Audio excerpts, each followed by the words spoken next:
कोथंबिरीचा plot होता बरं का. तर एकाला व्यापाऱ्यानं अर्धी कोथंबीर नेली ना अर्धी इथंच सोडून गेला. तर आता हे कोथंबीर उपटून आहे ना हे जनावरांना घालतात. हे बघा हे त्या दादाने ना इथं कोथंबिरीचा प्लॉट केला होता. पैसे झाले का दादा कोथंबिरी? माझे 1 एकरामध्ये 1 लाख रुपये झाले. अरे वा, मस्त भाव सापडला बरं का. 1 एकरमध्ये 1 लाख रुपये झाले म्हणे. आणि आता राहिलेली कोथंबीर पावसामुळे ते नेऊ शकले नाही. हा, त्याच्यामुळे मग जनावरांसाठी खायला मी त्याची वाटप केली. हो का. तुम्ही तसं मग हे करू शकता ना, स्वतः नेऊन बाजारात विकू शकता ना. माझा दूध धंदा असल्यामुळे गाय मोठ्या प्रमाणात घरी असल्यामुळे मी एवढं करू शकत नाही. मी एकटा असल्यामुळे त्याच्यामुळे मग मी मग शेतकऱ्यांना एवढं सगळं आहे ना, हे सगळं कॅरी करायला अडचणीच होऊन जातं. त्याच्यामुळे मग मी रोट्या घालण्याचा निर्णय घेतला. हा ना, मला परत रिपीट कोथंबीरच करायची. ते मार्क उशीर होत होता म्हणून मग मी रोट्या घालण्याचा निर्णय घेतला. अच्छा अच्छा अच्छा. ती रोटा चालू आहे काय त्याच्यामुळे.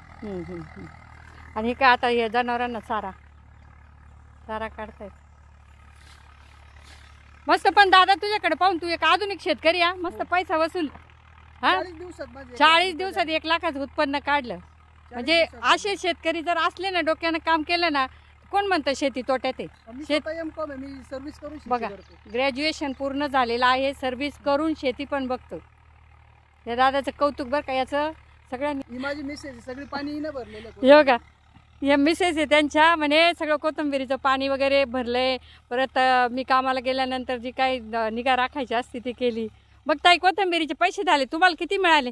1 लाख रुपये झाले आमचे. हा ना, रिपीट परत कोथिंबीर करायचं ठरवलंय. अरे वा वा वा, चांगली गोष्ट आहे, चांगली. असंच आहे ना, शेतकऱ्यांनी जर असं टेक्निकनं केली ना शेती तर पैसा होतो. कोण म्हणतो शेती परवडत नाही? परवडते. हा हा, फक्त तुम्ही तुमची बुद्धी वापरली. हा, डोक्याने केली पाहिजे. तुमचं नाव काय ताई? माझं नाव प्रियंका प्रतीक मस्के. बघा आपण बाबळेश्वरला आलेले आहे आज. तर इथल्या शेतकऱ्यांची एक मुलाखत घेतली मी थोडक्यात तुम्हाला पाहतो. हा हा, तेच ना. योगा चारा काढलाय आता एवढा गायांना. मला तर सल्ला देणार आहे आमचे दिलीप मामा आहे. हो का? हो, दिलीप मामा होते. दिलीप मामांना व्हिडिओ मध्ये यायला आवडत नाही. इकडे हे 2 पंटर कोण आले काय माहिती. आम्हाला 2 गाड्या चारा 8 दिवस लागतो. 8 दिवसात जातो 2 गाड्या चारा. हो का? 2 गाड्या चारा. किती गाय आहेत तुमच्याकडे? आता 4-5 गाया आहेत. हो का? दूध किती जातं? गायांना चारा, परत पेंड बारी. बघा आता हे तर जॉब पण करताय म्हणे आणि दुधाचे धंदा शेती सगळं मॅनेज करता येतं. मग मी असल्यामुळे मग होतं ऍडजस्ट. बघा मग चारा व्हायचं आणायचं काम ते करतात, ओढायचं मी करते. बघा जोडी किती भारी. बघा जोडी बघा किती भारी. चला बाय.